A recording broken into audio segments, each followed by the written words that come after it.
স্বাগত। আজকে বাংলাদেশে আপনাদের সঙ্গে আছে আমি খালেদ মুহিউদ্দিন। 31 ডিসেম্বর হতে যাচ্ছে জাতীয় প্রেস ক্লাব নির্বাচন। দ্বিবার্ষিক নির্বাচনে নির্বাচিতদের মূল লক্ষ্য কি থাকে, নাকি সাংবাদিকতার নেতৃত্বে ঐক্যবদ্ধভাবে বিভাজনের আভাসই থাকে, তাতে মূর্ত এসব নিয়ে আজকের আলোচনা। বিভাজনের ঐক্য কথা বলতে স্টুডিওতে আছেন সিনিয়র সাংবাদিক খন্দকার মনিরুল আলম, আছেন জাতীয় প্রেস ক্লাবের সভাপতি মোহাম্মদ শফিকুর রহমান এবং নিউজ টুডের উপদেষ্টা সম্পাদক এম এ আজিজও আছেন আমাদের সঙ্গে।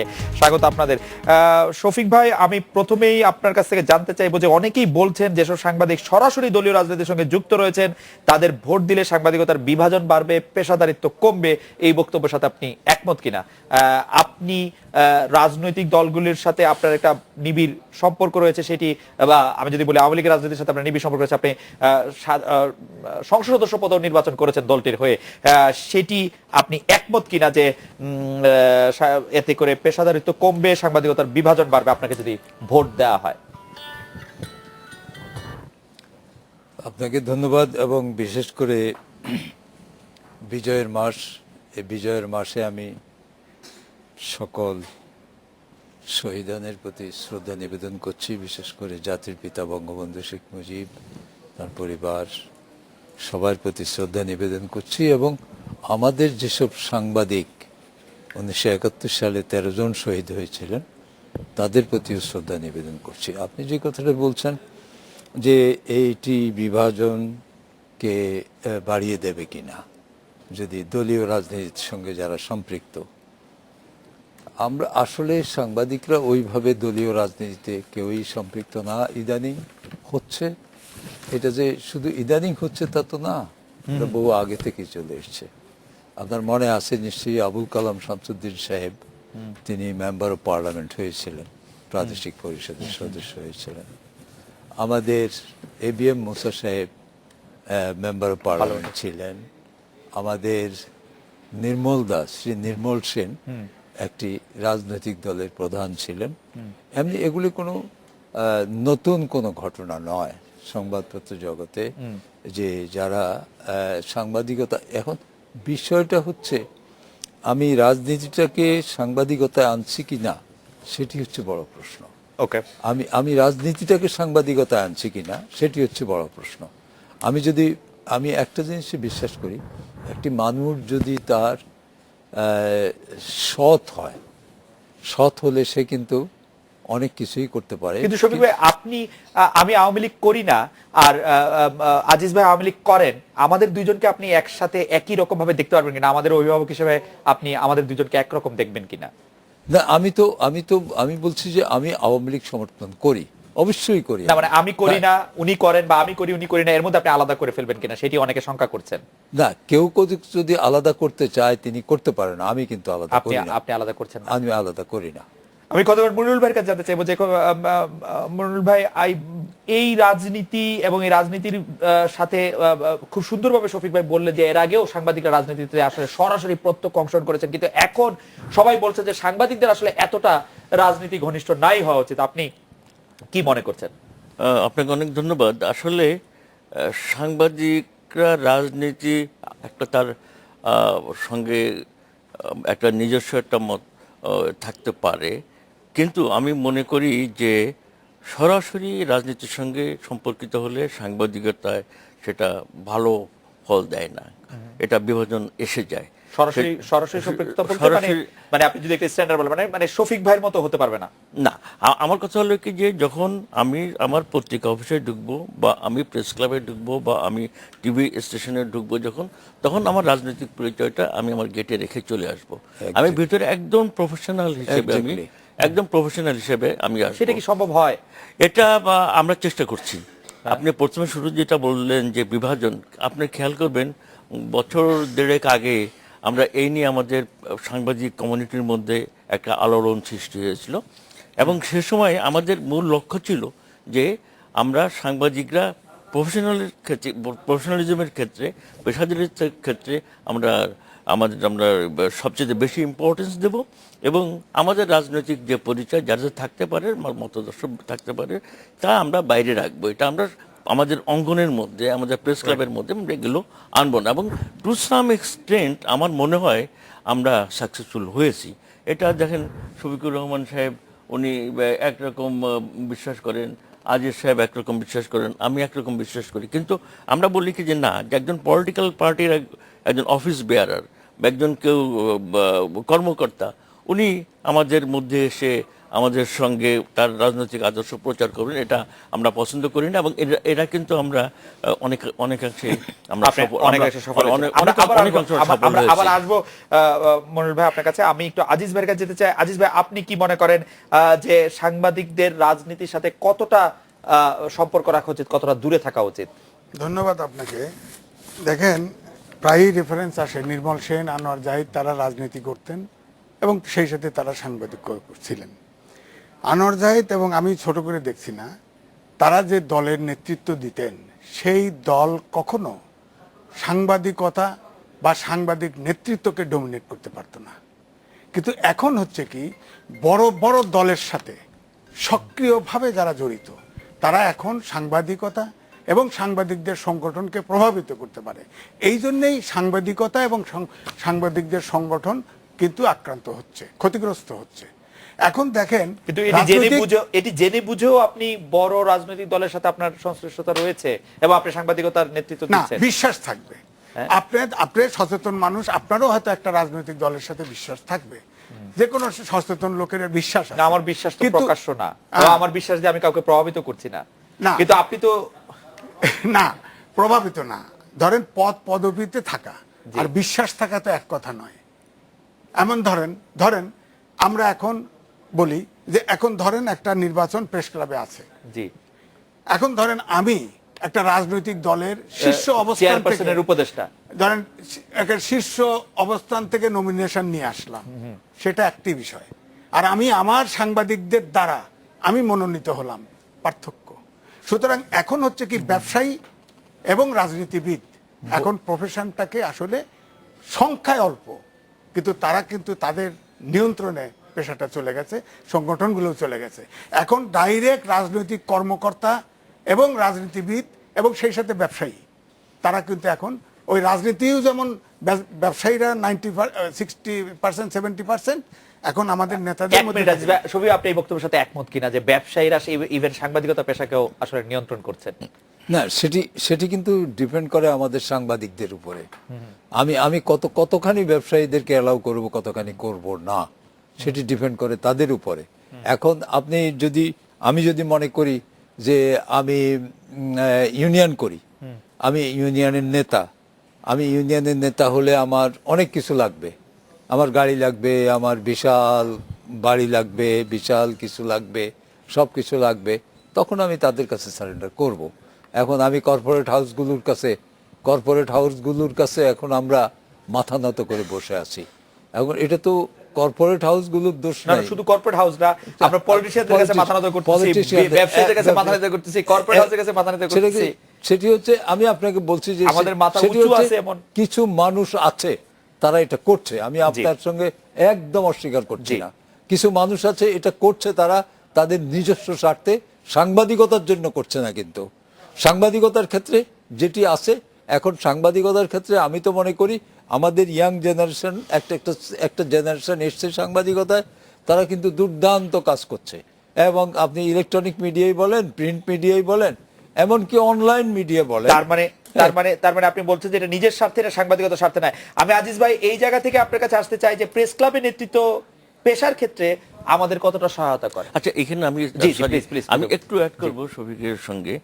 আমাদের ইউনিয়নটা যেদিন দুভাগ হয়ে গেল, সেদিন দিয়ে কিন্তু আমাদের এই অধপতনটা হয়েছে। এই যে কর্পোরেট হাউসগুলো বলি বা পলিটিক্যাল পার্টিগুলো বলি, তারা আমাদের ডমিনেট করা শুরু করেছে। আমাদের এই যে বিভাজন, শুরু থেকে যেটা বলছেন, বিভাজনটা এসছে, কিন্তু ওইখান থেকে তার ফলটা আমরা ভোগ করতেছি এখন।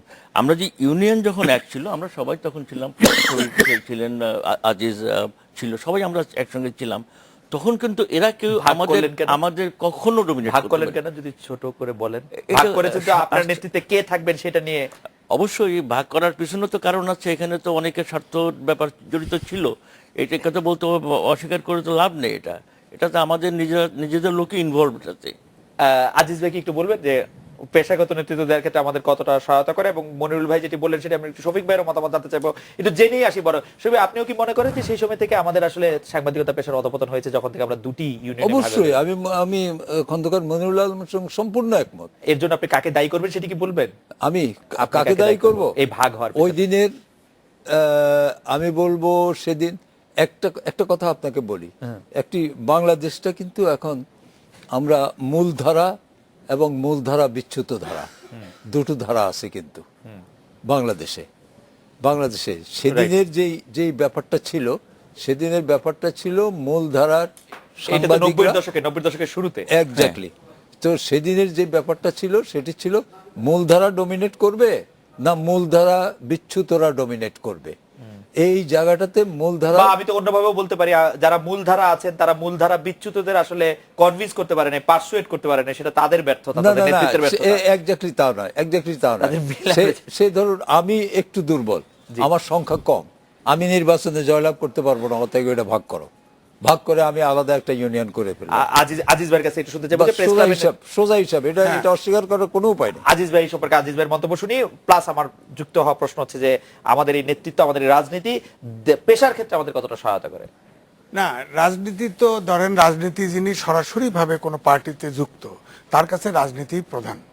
সুতরাং তিনি কিন্তু স্বাধীন সাংবাদিকতার অন্তরায়। সুতরাং যিনি, আমার বক্তব্য হচ্ছে যিনি সক্রিয়ভাবে রাজনীতি করবেন তিনি পেশার থেকে সরে যাওয়া উচিত, এটা আমার ব্যক্তিগত ওপিনিয়ন। দ্বিতীয় আসেন, আমি প্রশ্ন করি, ধরেন আমাদের প্রেস ক্লাবের সংবিধানে আছে সাংবাদিকতাই যাদের জীবিকার নির্বাহের প্রধান উৎস তিনি প্রেস ক্লাবের সদস্য হতে পারবেন। আপনাকেই দেখেন, আপনি একটু চোখ বুলায় দেখেন যে কতজনের এই সাংবাদিকতার যে উৎস তার চাইতে বড় বড় উৎস কোথায়। অনেক সাংবাদিক কোটি কোটি টাকার মালিক আছে, এগুলো কোত্থেকে হইল? সাংবাদিকরা বেতন পান কত? বাড়ি দেখবেন অনেকের বাড়ি আছে, এগুলো আসলো কোত্থেকে?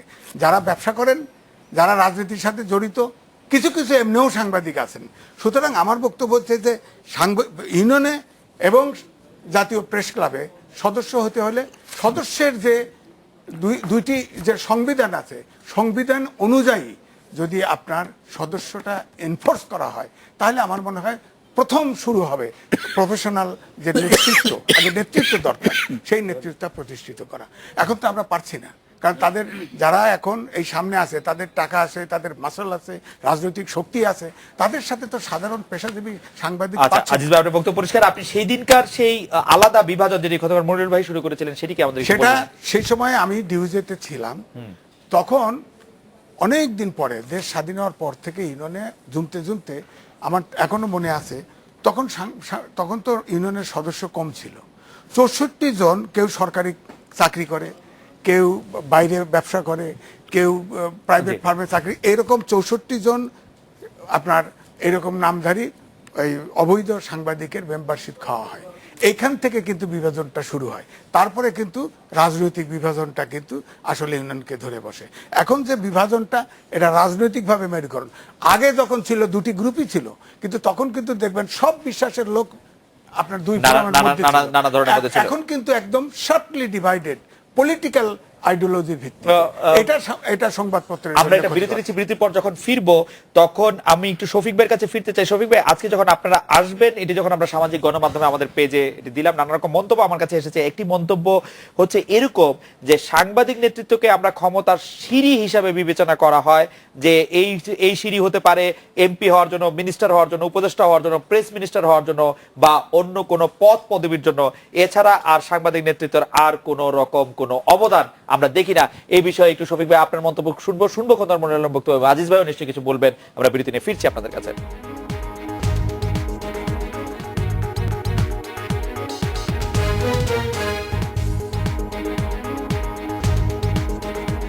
ফিরে এলাম আজকের বাংলাদেশে। শফিক ভাই, জানতে চাইছিলাম যে সাংবাদিক নেতৃত্বকে আমরা ক্ষমতা সিঁড়ি হিসেবে বিবেচনা করব কিনা, আপনি করেন কিনা, যে সাংবাদিক নেতা হলে সংসদ সদস্য হওয়া যায়, উপদেষ্টা হওয়া যায়, প্রেস মিনিস্টার হওয়া যায়, বা অন্য কোনো গুরুত্বপূর্ণ পদ পদবি পাওয়া যায়, এইভাবে বিবেচনা করেন কিনা আপনি? হ্যাঁ, আমি আপনার সঙ্গে সম্পূর্ণ একমত নয়। কেউ কেউ তাই করে, সবাই না।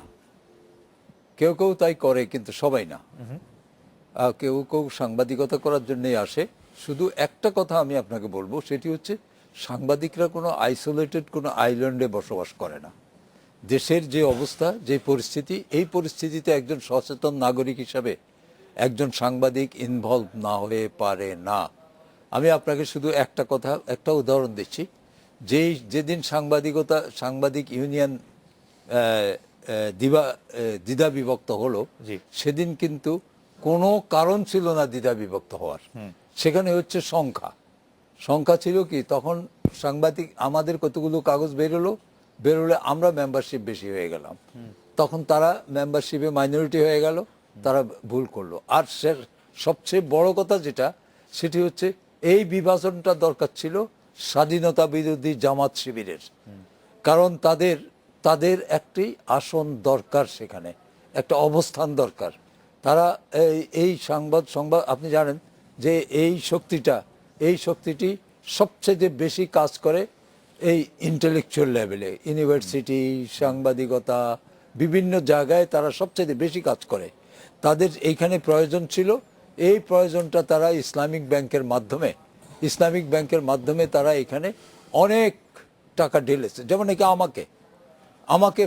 আমাকে পর্যন্ত অফার দেওয়া হয়েছিল টাকা নিতে। আমি বলছিলাম যে আমি যতদিন আছি ইসলামী ব্যাংকের টাকা প্রেস ক্লাবে আসবে না। তো সরকার নেয়, আপনার প্রধানমন্ত্রী নেয়, আপনি নিতে অসুবিধা কোথায়? কি মানে সরকার নেয়, আপনাদের প্রধানমন্ত্রী নেয়, ক্রিকেট খেলা বিশ্বকাপ হয়, সরকার কি নিচ্ছে না নিচ্ছে, না না মানে না এটা তো স্ট্যান্ডার্ডটা তো আপনাদের দেখতে হবে যে সরকার সরকার কি নিচ্ছে না নিচ্ছে সেদিক থেকে আমি একদম মানে আপনি লিস্ট বদার্ড। আমি মনে করি আমি যতক্ষণ আছি আমি নেব না, এখন পর্যন্ত আমি নেইনি। তারপরও যে জিনিসটি আমি আপনাকে বলতে চাই, যে জিনিসটি সেটি হচ্ছে যে এখন এই মুহূর্তে সামনে একটি নির্বাচন, এই নির্বাচনকে কেন্দ্র করে সেই একই তৎপরতা শুরু হয়ে গেছে।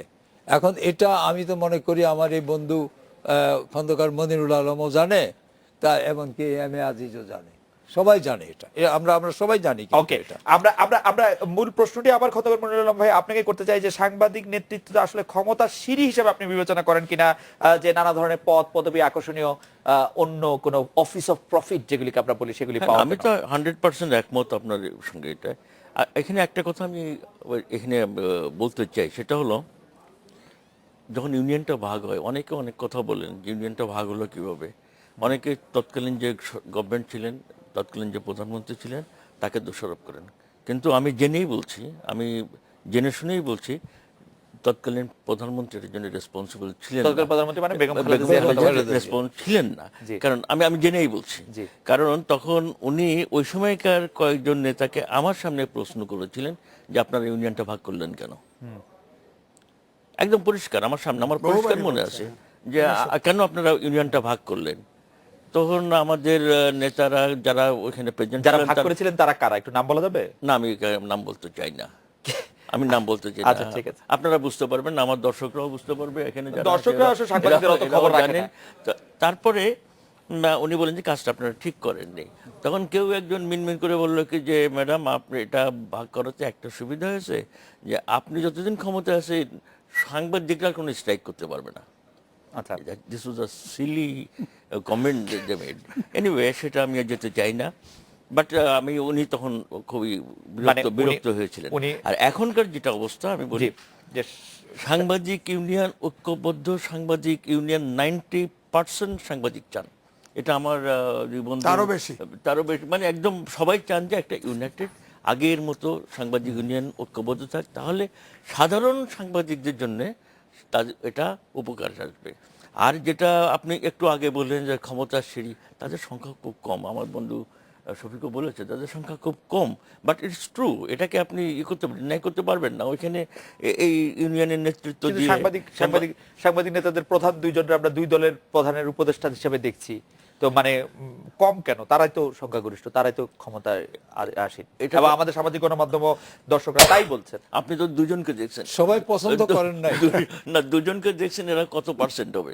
না না, পার্সেন্টেজ যাই হোক, মানে যারা শক্তির দিক থেকে এনাফ। তবে আমি একটু অ্যাড করি আমার বন্ধুর সঙ্গে, সেটি হচ্ছে যে 99% সাংবাদিকরা চায় যে সাংবাদিক ইউনিয়ন এক হোক, কিন্তু এখানে একটা জিনিস আছে, মাইনাস জামাত শিবির। আচ্ছা, মানে আজিজ ভাই, এই ব্যাপারে আপনি একটা মন্তব্য শুনবো যে সাংবাদিক নেতৃত্ব ক্ষমতা সিঁড়ি হিসেবে বিবেচনা করেন কিনা, বিভিন্ন রকম পদ পদবি পাওয়ার জন্য এটি একটি খুব ভালো এটা মাধ্যম এটা কিনা? এক কথায় উত্তর করেন, এক কথায় উত্তর। জি, হ্যাঁ অবশ্যই, নাহলে আমি তো বললামই যে কেউ যদি ব্যবসা করেন, ধান্দাবাজি, চান্দাবাজি, পলিটিক্স করেন, তাকে পেশার থেকে সরে যাওয়া উচিত। আমি একটা স্ট্রেট না সেটা ঠিক আছে, তাকে পেশাতে সরে দিতে, সেটা আগের বক্তব্য। আর আপনার যেটা সাংবাদিক বললেন, নেতৃত্বে- আপনি যেটা বললেন জি। উপদেষ্টা অমক মন্ত্রী টন্ত্রী, তারপরে বলছেন যে এই যে মিনিস্টার টিনিস্টার হয়, এগুলো Press সাংবাদিকদের আমি মনে করি প্রেরোগেটিভ। সব প্রফেশনের লোকই তো একটা সরকার আসলে সে তো আর প্রফেশনে থাকছে না। এখন ওয়াশিংটনের প্রেস মিনিস্টার ধরেন মনির ভাইকে লাইক মাইন্ডের একজন বানাই দিল, না, তখন উনি তো উনি তো profession কে তখন affect আওয়ামী লীগ করছে বিএনপি না। যদি না থাকতো তাহলে ট্রু প্রফেশন মনির ভাই হলে আমার কোনো আপত্তি নাই, কিন্তু উনি খালি বিএনপি করেন বলেই উনি না, বেগম জিয়া আসলে সর্বক্ষেত্রে না, না, না, না, না, এখানে চয়েস না, না, করার বিবেচনার ক্ষেত্রে ক্ষেত্রে না, আপনি- বিবেচনা করতে হয়তো তা- পুরোটা তাই সব- বিবেচনা তো না, করা না, হয়। না, পুরোপুরি আমরা তো ধরেন- প্রফেশনাল। না, আমি এটা বলছি, ঠিকই, এটা ঠিকই। এরশাদ জি। আমি আপনাকে বিএনপি support করি। এবং জি। শোনেন, বিএনপি না করলে মনিরকে ব- দেবে না, ব- ব- ব- আওয়ামী লীগ না এটা করলে হচ্ছে, আমাকে সব- দেবে সব- না। না, এটা হয়, এটা ঠিক। এটা হয়। জি। তবে আমি মনে করি যে নিয়োগগুলি হয়, প্রেরোগেটিভের ব্যাপারে আমার কোনো সন্দেহ নাই, কিন্তু আজিজ ভাই বিএনপি সরকার না আসলে আপনাকে কেউ প্রেস মিনিস্টার করবে না। দিবে না। তো এটা ঠিক আছে, এটা- এটা ঠিক আছে। এটা- এমন বাট যে- এই পোস্টগুলো কিন্তু না, সাংবাদিকদেরই না, সাংবাদিকদের হইতে আমার কোনো আপত্তি আচ্ছা, নাই। ঠিক আছে। আর একটু জাস্ট আমি জি। শফিক ভাইয়ের কথার একটা উত্তর দিচ্ছি যে সবটার ভিতরে জামাত শিবির আনেন। যখন বলা হলো ইউনিয়ন ভাঙার সময়, ওই সময়টায় আমাদের প্রফেশনে জামাত শিবিরের সমস্যা নিয়ে কোনোদিন কোনো কথা হয় নাই। যেমন প্রফেসর গোলাম আজমের নাগরিকত্ব ওই শফিক ভাইয়ের নেতৃত্বে ওনারাও চাইছে, আমাদের দিকেও No, no, চাইছে। sorry, এবং আমরা শফিক ভাইয়ের committee, No, no, no. Shafiq ভাইয়ের কমিটি, শফিক No, ভাই no, সাধারণ আমি সম্পাদক। প্রতিবাদ করছি, ঠিক আছে, committee নয়। ঠিক আছে। One individual. আমি বলছি শোনেন, No, no, শফিক ভাই one নিজে- individual, that শফিক is- ভাই নিজে প্রেস ক্লাবের সাধারণ সম্পাদক ছিলেন, তিনি কাদের মোল্লা এবং কামরুজ্জামানকে প্রেস ক্লাবের আমি মেম্বারশিপ সদস্যশিপ দেইনি। দিয়েছেন। আমি মেম্বারশিপ আপনি দেইনি। সাধারণ সম্পাদক No, ছিলেন, আপনি no, দিয়েছেন। no, no, আপনি ভুল দিয়েছেন। তথ্য দেবেন জিএস না। কামাল চৌধুরী প্রেসিডেন্ট ভুল ছিলেন, তো- তিনিও ভুল- আপনাদের গ্রুপে ছিলেন। ভুল তথ্য দেবেন না। এটাই সত্য, আচ্ছা, সত্য। শফিক এটাই ভাই, সত্য, শফিক- সত্য। শফিক- শফিক- দ্বিতীয়ত, না, না, না, আমি আরো বলছি, আমি এক বলছি। এক সেকেন্ড, আপনার এই তথ্যটি নিয়ে যদি সবই আপত্তি করছেন, আপনি একটু এক মিনিট বলেন। জি। আমি বলবো জি। যেখানে যখন দেখা গেল শামসুর রহমান সাহেবকে পর্যন্ত মেম্বারশিপ দেওয়া যাচ্ছে না, ব্রেক বল দেওয়া হচ্ছে, ওবায়দুল কাদেরকে মেম্বারশিপ দেওয়া যাচ্ছে না, ব্রেক বল দেওয়া হচ্ছে। ওবায়দুল কাদের তখন বাংলার বাণী সিনিয়র স্টেট এডিটর। তখন আমাদের নেতারা বসলেন যে এইভাবে তো মেম্বারশিপ দেওয়া যাবে না, তো বরং এটা যেটি করতে হবে সেটি হচ্ছে যে দুই গ্রুপ বসে আপনারা কতগুলো নাম সিলেক্ট করেন, সিলেক্ট করে আপনারা মেম্বারশিপ দিয়ে দেন।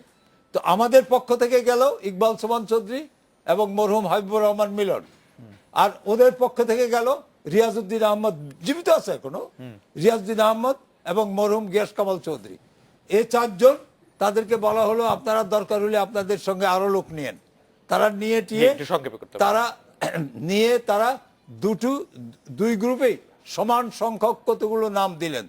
নাম দিয়া সেগুলো অ্যাজ সেক্রেটারি আমাকে দেখানো নেই, তারা সোজা স্ট্রেট ওয়ে সেগুলোকে কম্পোজ করে, তখন তো আর ছিল না, ছিল না, কম্পিউটার ছিল না, টাইপ করে এনে, জাস্ট টাইপ করে এনে আমার সামনে এসে বলে যে সই করেন। আমি আমার একটা মনে হয় নাম যে শফিক ভাই দেখবো নি। বক্তব্যটি পুরোপুরি পরিষ্কার করেছেন। আমরা আজিজ ভাই এগুলো- কিন্তু আমি আরেকটা উদাহরণ। মেম্বারশিপ দিয়েছে, আমি বলি জি। মেম্বারশিপ দিয়েছে রিয়াজউদ্দিন আহমেদ, ইকবাল সোমান চৌধুরী, গিয়াস কামাল চৌধুরী, হাবিবুর রহমান মিলন। না সেটা ঠিক আছে, আচ্ছা, ঠিক আছে। কিন্তু আমরা একটা বিরতি নিতে হবে আজিজ ভাই। আমরা একটা বিরতি নিয়ে আপনার কাছে ফিরবো। তবে মানে যদি কোনোদিন প্রেস ক্লাবের ইতিহাস লেখা হয় তাহলে কিন্তু কামরুজ্জামান সাহেব এবং কাদের মোল্লা সাহেবের প্রেস ক্লাবের সদস্য পদ আপনাদের কমিটির সময়ে হয়েছিল, সেরকমটাই ওনার লেখা থাকবে। সিগনেচারে হয়েছে। আপনি আজকে পরিষ্কার করেছেন, সেটি ভালো হয়েছে সবার জন্য। না, না, আপনারা যা আবার করেছেন। আমি কিন্তু আন্দোলন শুরু করছি যে তাদের press club- মেম্বারশিপ খারিজ করার যাদের জন্য। মেম্বারশিপ কাজ করার জন্য এবং আপনারা- এবং করতে বাধ্য হয়েছে আপনি তৎকালীন যে কমিটি। সময়টার কথা বলেছেন তাদের মেম্বারশিপের কথা, সেই সালটাও যদি একটু বলেন দর্শকরা সেটা হচ্ছে আমি বলি আপনার মনে আছে কিনা? 85 85 আমাদের দর্শকরা আমার আরো point দর্শকরা আছে। জানতে চাইছিলেন যে আমরা আবার ফিরছি আপনাদের কাছে। 85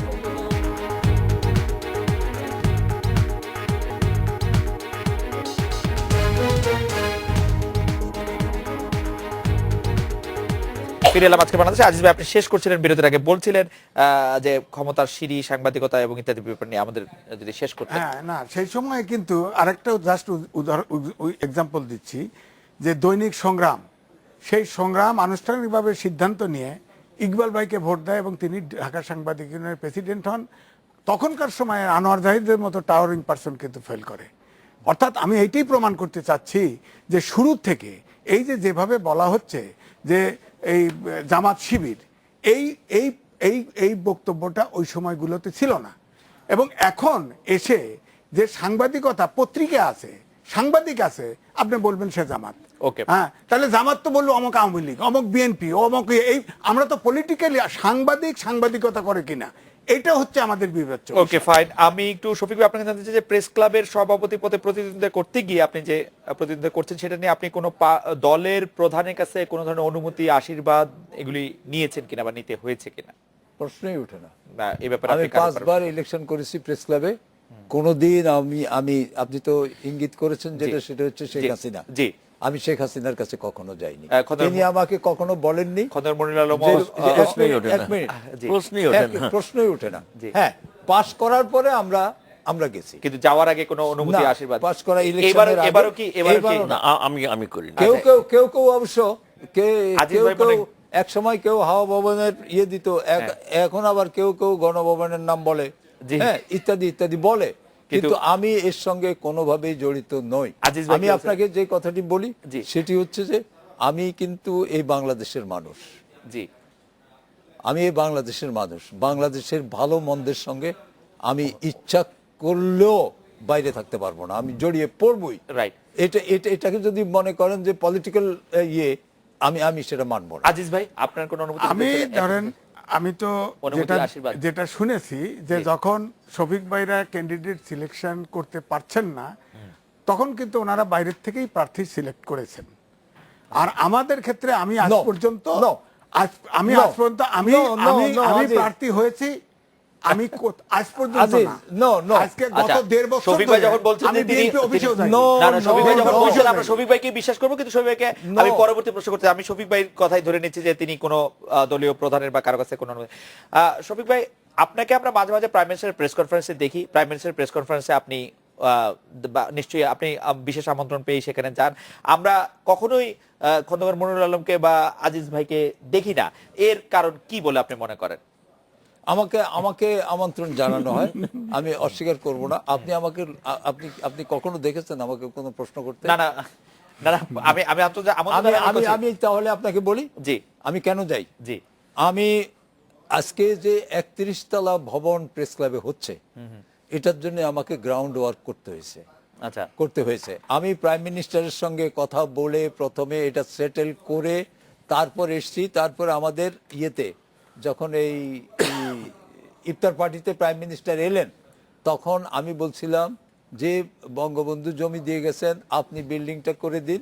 সুতরাং এই এবং পার্সেশন আপনি করেছেন। আমি আপনাকে পরিষ্কার। বলি, শুনেন, পরিষ্কার। না না, Sorry. আরেকটু বলি। জি। আমার ধারণা ছিল, আমি যখন প্রস্তাব দেই নেত্রী আমাদের বিল্ডিংটা করে দেন, আমার ধারণা ছিল 8-10 তলা করে দেবে, কিন্তু তিনি বললেন যে নো, এত প্রাইম লোকেশনে 8-10 তলা কেন হবে, এটা হবে 30 থেকে 35 তলা, এবং সেটাই হবে প্রেস ক্লাবে। Okay. এবং আমি এইসব কাজে ওনাকে গেছি, এবং এই যে ভিত্তিপ্রস্তরের জন্য, এই যে আপনারা দেখেছেন যে লাস্ট টাইম আমি গেছি ভিত্তিপ্রস্তর স্থাপনের date নিতে গেছি। মানে আমরা পরবর্তী প্রশ্নে যেতে হবে। খন্দকার মনিরুল ভাই, আপনি প্রাইম মিনিস্টার প্রেস কনফারেন্সে মানে শেখ হাসিনা যে এরকম প্রেস কনফারেন্স করে প্রশ্নের জবাব দেন, খালেদা জিয়াকে আমরা তত বেশি উৎসাহী হতে দেখি না। সেক্ষেত্রে আমরা অনেক সিনিয়র সাংবাদিকদের দেখি, আপনাকে নিমন্ত্রণ জানানো হয় কিনা? না, আমাকে নিমন্ত্রণ এ পর্যন্ত জানায়নি, আর আমি সেটা এক্সপেক্টও করি নাই। আচ্ছা নাম্বার 1। নাম্বার 2 হচ্ছে যেটা ওই শফিক বললো একটু আগে, যে প্রেস ক্লাবের একটা বিল্ডিং যেটা মিডিয়া সেন্টার করার কথা, এখানে কয়েকটা কথা বলা দরকার বলে আমি মনে করি। সেটা হলো, প্রেস ক্লাবে এটা, আমাদের প্রেস ক্লাবের বয়স প্রায় 62-63 বছর বোধ হয়। এখন 62 বছর। আমাদের কিন্তু খুব মারাত্মক ভালো একটা অ্যাসেট আছে। ঢাকা শহরের তোপখানা রোডে 6 বিঘার মতো জমি, বর্তমান বাজার দরে 1,500 থেকে 2,000 কোটি টাকার দাম। 2 একর 6 শতাংশ, মানে 6 বিঘারও বেশি। এই জায়গাটাকে আমরা ইউটিলাইজ করতে পারিনি। আমরা একটা বিল্ডিং করেছি, সেখানে কোনো মতো আমরা কাজ চালাচ্ছি। প্রেস ক্লাব আমরা কি দিতে পারছি আজকে এ পর্যন্ত? দেখেন, এইরকম একটা অ্যাসেটের উপর থেকে 10 টাকা 12 টাকায় চমৎকার একটা ব্রেকফাস্ট, 20-25 টাকায় একটা পেট পুরে খাবার, তাছাড়া আমরা মেম্বারদের কি দিতে পেরেছি? একটা লাইব্রেরি, বহু বস্তাবন্দি সমস্ত বইপত্র, নতুন কোনো বই নেই, একটা মিডিয়া সেন্টারে কয়েকটা কম্পিউটার আছে, করতে পারিনি। তখন আমরা শফিক সাহেব প্রেসিডেন্ট, আমরাও চিন্তা করেছি যে না, এখন সময় এসছে এখন একটা কিছু করার জন্য। এর আগে প্রেসিডেন্ট জিয়াউর রহমান উনি বর্তমান যে বিল্ডিংটা, এই বিল্ডিংটা করার জন্য উনি টাকা দিয়েছিলেন। না না না, হ্যাঁ, আচ্ছা আমরা জিয়াউর রহমান ভিত্তিপ্রস্তর স্থাপন করছেন, প্লিজ টাকা দিয়েছেন সরকার জি, সাহেব। জি। আমারটা প্লিজ একটু শেষ করতে দিতে জি, হবে। জি। তারপরে এটা ওনার নামের একটা ফলকও আছে। পরে বেগম খালেদা জি যখন প্রাইম মিনিস্টার ছিলেন, উনি একটা ফলক লাগিয়েছিলেন একটা multi storeyed building media centre করার জন্য, কিন্তু ম্যাটেরিয়ালাইজ হয়নি। এইবার ফর দ্য ফার্স্ট টাইম আমরা একটা ট্যানজিবল একটা জিনিস দেখছি, সেটা হলো গত অক্টোবর মাসে মাননীয় প্রধানমন্ত্রী প্রেস ক্লাবে এসেছিলেন এবং উনি একটা ভিত্তিপ্রস্তর স্থাপন করেছেন বঙ্গবন্ধু মিডিয়া সেন্টার নাম দিয়ে। আমরা আশা করতেছি যে এই বিল্ডিংটা হলে পরে আমাদের ক্লাবে বর্তমানে অনেক সংকট আছে, অনেক কিছু প্রয়োজন আমাদের, যেগুলোর জন্য আমাদের বাইরে হাত পাততে হয়, এগুলো করা লাগবে না, আমরা নিজেরাই করতে পারবো।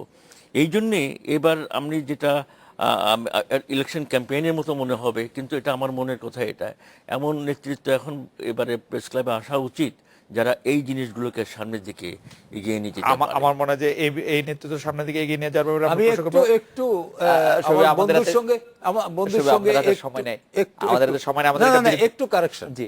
একটু কারেকশন। উনি বলছেন যে জিয়াউর রহমান সাহেব টাকা দিয়েছেন, উনি ভিত্তিপ্রস্তর স্থাপন করেছেন, দ্যাট ইজ ট্রু, কিন্তু জিয়াউর রহমান সাহেব টাকা দেন নাই, কারণ যখন বিল্ডিং হয় আমি তখন সেক্রেটারি। আচ্ছা, প্রথমে ছিলেন গিয়াস কামাল চৌধুরী, তারপরে রশিদ ভাই ছিলেন প্রেসিডেন্ট। 42 লক্ষ আমি টাকা বলি, দিয়েছিল। 42 টাকাটা লক্ষ টাকা দিয়েছিলেন, দিয়েছিল। টাকাটা দিয়েছিলেন সত্তার সাহেব যখন 6.5 মাসের প্রেসিডেন্ট হলেন, তখন 20 লাখ টাকা, যাই আর হোক, বাকি এন্টায়ার টাকাটা এরশাদ সাহেব ওয়ার্কস মিনিস্ট্রি দিয়ে করে দিয়েছে। যাই হোক, আমার মনে হয় যে এটি টেকনিক্যাল বিষয় নিয়ে আমরা কথা বলছি। আমরা একটু বিরতিতে যাব, বিরতির পর আজিজ ভাই আমরা যখন ফিরবো আপনার কাছে জানতে চাইবো যে আমি প্রায় কখনোই ধরেন আপনি বিএনপি রাজনীতির সমর্থক, আমি প্রায় কখনোই আপনাকে দেখি না যে বিএনপি রাজনৈতিক নেতারা যা বলছেন তার বাইরে কোনো কথা আপনি বলছেন। এর কারণ কি বলে আপনি মনে করেন? এবং আপনাকে আমরা আরেকটি বিষয় আপনার কাছ থেকে জানতে চাইবো যে বর্তমান সরকারের কোন কাজটি আপনার কাছে প্রশংসনীয় মনে হয়, সেটা আপনার কাছে জানতে চাইবো। আমরা একটা বিরতি নিয়ে ফিরছি আপনার কাছে।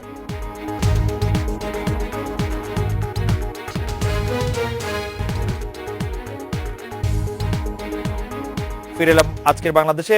আজিজ ভাই, আপনার কাছে প্রশ্ন ছিল, আপনি পেশাদার সাংবাদিক হলেও আপনি আসলে প্রধান বিরোধী দল যেটি মাঠে আছে সে বিএনপি রাজনীতিবিদদের মতোই কথা বলেন এবং সরকারের কোন রকম প্রশংসার কোনো কিছু আপনি দেখেন না। কথাটা ঠিক কিনা? এইটা ঠিক না, কারণ এই টেবিলেই আপনি জিজ্ঞেস করেছিলেন যে 5ই জানুয়ারি নির্বাচনটা এটা কি বিএনপি যোগদান করা কি সঠিক না ব্যাগিটা, আমি বলেছিলাম ভুল করেছে বিএনপি, কিন্তু বিএনপি মনে করে এই বর্জন সঠিক আছে। সুতরাং এটা আপনি যেটা বলছেন কথাটা সবসময় সত্য নয়। আচ্ছা। দ্বিতীয়ত আপনি এই সরকার ভালো কাজ কি, আমি দেখেন আমাদের কমিউনিটির জন্য এই সরকার এই প্রথম যে এই যে বলা হলো বঙ্গবন্ধু মিডিয়া সেন্টার যেটা কমপ্লেক্স যেটা করছে, এটাই একটা ভালো কাজ সাংবাদিক কমিউনিটির জন্য। এই প্রথম মানে আপনি স্বার্থে আপনি পাইলেন সেটা না, আপনি আমি ভালো বললেন। আরেকটা বলছি, আরেকটা বলছি। এটা কেমন কথা? না, কারণ Awami League press institute, press club, press institute বলেন, প্রেস ক্লাব বলেন, তারপর প্রেস কাউন্সিল বলেন, এগুলো কিন্তু একটাও কিন্তু আওয়ামী লীগ সরকার করতে পারে নাই, অন্য সরকার করেছে। সুতরাং এই প্রথম কিন্তু আওয়ামী লীগ সরকার সাংবাদিকদের স্বার্থে একটা কাজ করছে, আমি এটা অবশ্যই ধন্যবাদ জানাই। দ্বিতীয়ত আওয়ামী লীগের ভালো কাজ, আমি বলবো বয়স্ক ভাতা, বিধবা ভাতা, মুক্তিযোদ্ধা ভাতা, social এইসব safety net। অনগ্রসর ব্যক্তিদের জন্য যে Social সরকার যে safety net। কাজ করে, যদিও আগের সরকার থেকেই শুরু, এই সরকার এটাকে আরো গতিশীল করেছে। সুতরাং সামাজিক নিরাপত্তার যে সেফটি নেট এটা আরো বেশি শক্তিশালী করা উচিত। অনেক ভালো বলেছেন। আমি এবার শফিক ভাই আপনার কাছে জানতে চাইবো যে আপনাকে আমি কোনোদিনই সরকারের সমালোচনা করতে দেখি না, বা আমি মনে করতে পারি না। এর কারণ কি, আপনি কি মনে করেন যে সরকারের সমালোচনা করলে আপনি সরকার রোশনালে পড়বেন, এই ভয় আপনি পান কিনা? এবং আমি প্রশ্নটির আরেকটি রূপ আছে, যদি মানে আরেকটি সম্পর্ক প্রশ্ন আছে, আপনি যদি বলেন আপনি আচ্ছা, সরকারের সমালোচনা করতে ভয় পান কিনা, যে সরকার না, আপনাকে আমি আর পছন্দ করবে সমালোচনা না? করতে কোনোদিনও ভয় পাই না। আপনি আমার লেখাগুলো কলামগুলো যদি পড়েন আপনি দেখবেন অনেক কিছু আমি সমালোচনা করি, কিন্তু একটি কথা আপনাকে আমি বলবো, সেটি হচ্ছে আমার জীবনে সৌভাগ্য হয়েছিল আমি মুক্তিযুদ্ধ করেছি। এখন আমি মুক্তিযুদ্ধ করেছি যে আদর্শ নিয়ে, যেই চিন্তা নিয়ে, সেই চিন্তার কথা বলতে গিয়ে যদি কোনো দলের সঙ্গে মিলে যায় সেটা মিলতেই পারে, আওয়ামী লীগের সঙ্গে মিলে যাবে। কিন্তু আপনি মুক্তিযুদ্ধ করে তো মুক্তিযুদ্ধের চিন্তা তো আওয়ামী লীগের সাথে মেলার কথা না। হ্যাঁ। আওয়ামী লীগ তো মুক্তিযুদ্ধের চিন্তা থেকে অনেক দূরে এখন। মোটেই না। গণতন্ত্র, আমি সেটা সমাজতন্ত্র, বুঝতে ধর্মনিরপেক্ষতা, জাতীয়তাবাদ, 4টাতে 4-এ 0 পাইছে শফিক ভাই। না না, আমি আপনাকে বলি, এটি শুনেন, এটি আওয়ামী লীগ যেটা হয়েছে সেটা হলো যে স্বাধীনতার ইশতেহারের ভিত্তিতে আমাদের সংবিধান রচিত হয়েছে, তাই না? জি। সেই সংবিধানটাকে কিভাবে সংবিধানের 4 মূলনীতিকে বিতাড়িত করা হয়েছে, কিভাবে বিসমিল্লাহ, আপনি মনে করেন বিসমিল্লাহ একটি অত্যন্ত স্পর্শকাতর জিনিস সংবিধানের মধ্যে বসানো হয়েছে, এটা কি আওয়ামী লীগ সরাতে পারবে? আপনি এই যে রাষ্ট্রধর্ম ইসলাম এই সংবিধানে না, বসানো হয়েছে, আমি এটা কি সরাতে পারবে? ধর্মনিরপেক্ষতা প্রসঙ্গে কিন্তু সংবিধানকে সাক্ষ্য মেনে বলছি না যে আওয়ামী লীগ দূরে সরে গেছে। হ্যাঁ। আমি সাক্ষ্য মানছি রামুকে, আমি সাক্ষ্য মানছি নাসিরনগরকে। হ্যাঁ, যে এই সেগুলো- কারণে আমি মনে করি যে আমি সাক্ষ্য মানছি অনেক যে সংখ্যালঘুর জমি দখলকে। আমি সংবিধান আমার কাছে এখন সেগুলো ক্রিমিনাল অ্যাক্ট, এগুলো অ্যাক্ট অফ ক্রিমিনালস, এগুলো শুনেন, এগুলোর সঙ্গে পার্টির কোনো আদর্শের কোনো মিল নেই। নাসিরনগরে যারা করছে তারা ক্রিমিনাল। আওয়ামী লীগের MP, আওয়ামী লীগের মন্ত্রী। যদিও এমপিরা আপনি যদি এমপিও হয় সে কি ক্রাইম করেছে, যদি মন্ত্রী শফিক ভাই, হয় সেও crime আপনি করেছে। যদি একটু অনুমতি দেন, আমি একটু মনিরুল ভাইকে এই প্রশ্ন করতে চাই। মনিরুল ভাই, আপনি একটি দলকে সমর্থন করেন, ধরে নিন যদি সেই দলটি বিএনপি হয়, বিএনপি কি আপনার কোনো মতামত শুনে কোনো বিষয়ে? আমি বিএনপিকে সমর্থন করি, আপনি বুঝলেন কি করে? না, মানে আমি যদি ধরে নেই আর কি, কেন আপনি কি ধরবেন করেন না? আপনি? আপনি করেন না বিএনপি? আপনি আমি যদি না করেন আমি বিশ্বাস করি একজন প্রফেশনাল জার্নালিস্ট, এবং আজকে আপনাদের এখানে আসছে একজন প্রফেশনাল জার্নালিস্ট হিসেবে। জি। এবং যতক্ষণ পর্যন্ত আমি একজন প্রফেশনাল জার্নালিস্ট, কোন নির্দিষ্ট দলকে আপনি সমর্থন পলিটিক্যাল করেন? পার্টিকে আমি সমর্থন করি ওকে, না। আমি আজিজ ভাই, আপনি কি বিএনপিকে সমর্থন করেন? করি। আপনি বিএনপিকে যদি সমর্থন করেন, আপনার তবে কনস্ট্রাকটিভ সমালোচনাও করি। ওকে, আপনার মতামতের কোনো মূল্য বিএনপির কাছে আছে কিনা? না, জানি না, আমরা যদি আপনি- বলার সুযোগ পাই বলি। আপনি লাগাতার ওটা- অবরোধ, পেট্রোল বোমা এই সম্পর্কে আসলে বিএনপিকে কোনো মতামত না, দিয়েছিলেন আমি কিনা? এ ব্যাপারে অনেক টক শোতে বলেছি, কিন্তু বিএনপি আপনার মতামত শুনে নাই। না, শুনেছে কিনা জানি না। মানে শুনে তো আমি নাই, আমি 3 যেটা মাস বিশ্বাস করি চলেছে, সেটা পেট্রোল বলেছি। বোমা চলেছে, না, অত্যন্ত- আমি যেটা বিশ্বাস করি সেটা আমি টক শোতে বলেছি। সেখান থেকে যদি বিএনপি কিছু নিয়ে থাকে নিচে, না নিলে নাই। আহ, আহ, একটি বিষয় বলা হচ্ছে খোদাম মনিরুল ভাই, যে আপনি বিএনপি করছেন না, আপনি প্রফেশনাল সাংবাদিক নিজেকে বলছেন, কিন্তু একটি বিষয় আবারও আমি সামাজিক গণমাধ্যমের কথা আসি, সেই বিষয়টি এরকম আসছে যে জাতীয় প্রেস ক্লাব নির্বাচনকে কেন্দ্র করে যদিও আওয়ামী লীগ সমর্থিত যে অংশটুকু তারা একটি একক প্যানেল দিতে পেরেছে, যারা আওয়ামী লীগ সমর্থন করছেন না তারা 2জন প্রার্থী আপনারা দিয়েছেন, এই বিষয়টি নিয়ে তাহলে আপনি কি বলবেন, যে আপনাদের মধ্যে কি এটি একটি বিভাজনেরই রূপ কিনা? আমার মনে হয় এই ধরনের প্রশ্ন এই ধরনের টকশোতে না করাটাই ভালো, কারণ এখনো আমাদের উইথড্রল বাকি রয়েছে। পুরোপুরি পিকচারটা 23 তারিখের পরে বোঝা যাবে, তখন আমরা বুঝতে পারবো ঠিক পোলারাইজেশনটা কিভাবে হচ্ছে বা হচ্ছে না সেটা বুঝতে পারবো। এই মুহূর্তে বলা খুবই কঠিন। এই মুহূর্তে পোলারাইজেশন নিয়ে আপনি কোনো কথা বলতে চান না, সেটি আপনি নাই বলতে পারেন।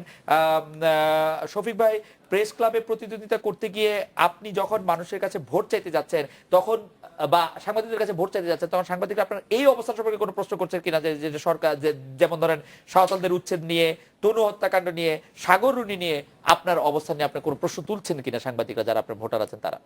না, তারা এই ধরনের কোনো প্রশ্ন এখন পর্যন্ত আমি পাইনি। যদি কেউ করে আমার জবাব আছে। আমি পরিষ্কারভাবে বলছি, এগুলো আমি একদম সমর্থন করি না, আমি এগুলোকে ঘৃণা করি। তার কারণটি হচ্ছে, সে যেই হোক, তিনি যদি মন্ত্রী হন, তিনি যদি এমপি হন, তিনি যদি দলীয় নেতা হন, এগুলি ভালো কাজ নয়, এগুলি খুব খারাপ কাজ, খুবই খারাপ কাজ। আজিজ ভাই, বিএনপি কে সমর্থন করে সাংবাদিক নেতৃত্বের জন্য ভোট চাওয়া, প্রতিদ্বন্দ্বিতা করা আপনার জন্য অ্যাসেট না লায়াবিলিটি? না, আমি ইলেকশনটাকে আমার এটা হলো বিশ্বাস। আমি তো বিএনপির আপনি ফুল, কি সেই সমর্থক? আমি তো বিএনপির কর্মীর মতো করে সমর্থন করি না। আমি একজন সমর্থক, কিন্তু বিএনপির কনস্ট্রাকটিভ সমালোচনাও আমি করি। সুতরাং যেটা বিএনপি অপরাধ করবে, অন্যায় করবে, তারও সমালোচনা করি। আমি টকশোতেও করেছি। হ্যাঁ, সুতরাং আমি বিএনপির নেতা বা কর্মীর মতো করে আমি প্রফেশনাল সাংবাদিক, আমার বিশ্বাস থেকে যেটা আমি ভালো মনে করি সেটাই আমি করি। যেমন আমি বলতেছি, আজ 1.5 বছর ধরে আমি বিএনপির অফিসের ধারের কাছেও যাই না। আমরা একদম শেষ পর্যায়ে কথা বলবো ভাই, আমরা অনেক বক্তব্য এরকম পাচ্ছি যে সাংবাদিকরা, যেটি আসে আপনারা শুরু করেছেন, আপনাকে দিয়ে আমি একটু শেষ করতে চাই, যে সাংবাদিকরা এখন অনেক বেশি আত্মকেন্দ্রিক এবং সুবিধাবাদী হয়ে উঠছেন, এ থেকে উত্তরণের আপনি কোনো পথ দেখেন কিনা? সুবিধাবাদী সাংবাদিকরা তো আমাদের এই সমাজের বাইরের কেউ না, এই সমাজেরই আমরা অংশ। পুরো সমাজটাতেই তো রন্ধ্রে রন্ধ্রে এই সমস্ত আত্মকেন্দ্রিকতা, দুর্নীতি, সবকিছু ঢুকে গেছে। কাছ থেকে যে আপনি যদি বলেন বা এক্সপেক্ট করেন, তাহলে এটা ঠিক হবে না। এটা করতে গেলে পুরো সমাজটাকে আমাদের খোল নলচে আমরা বদলে ঠিক আমরা পথ করতে দেখাতে হবে। পারবো না, আমরা আগে সুবিধা পাচ্ছি। আমি একটু কথা আমাদের বলবো? কেন সারা জাতিকে পথ দেখাবার যোগ্য আমাদের আমরা মনে নিজেদের করছেন সবচেয়ে কেন? আলোকিত মনে করি, আমরা যে সারা জাতিকে প্রশ্ন করি, আমাদের দায়িত্ব আছে না? শফিক, আপনি যদি শেষ করতে একটু আমি শেষ করে 10 দিচ্ছি। সেকেন্ড আপনি আপনি আপনি আপনি দেখুন, ভারত 47 সালে ভারত স্বাধীন হয়েছে, আজ পর্যন্ত তার কনস্টিটিউশনাল শাসন তাদের চলছে। আমাদের পুরা পাকিস্তান আমলটা চলে গেল আর্মি শাসন। বাংলাদেশ হওয়ার পরে 75-এর পরে 21 বছর আর্মি শাসন, তারপরে আপনি দেখেন এরপরে আবার 2 বছর আর্মি শাসন। তো এই দেশে আর্মি শাসন আসার পরও, এত কিছুর পরও বাংলাদেশ আজকে যেই পর্যায়ে চলে গেছে, এটা তো অবিশ্বাস্য ব্যাপার। Right. সমস্ত পৃথিবীর কাছে এটা রোল মডেল। Right. এখন কেউ শুনেন, কেউ ব্যাংকের টাকা মেরে বড় লোক হচ্ছে, তো আমার তো লোভ হতেও পারে, এটা তো লোভ হতেও পারে। এটা ভালো হচ্ছে। খন্দকার মনিরুল আলম, মোহাম্মদ শফিকুর রহমান এবং এম এ আজিজ, আপনাদের অনেক ধন্যবাদ। এই ছিল আজকে বাংলাদেশে দেখা হচ্ছে আগামীকাল এই সময়। শুভরাত্রি।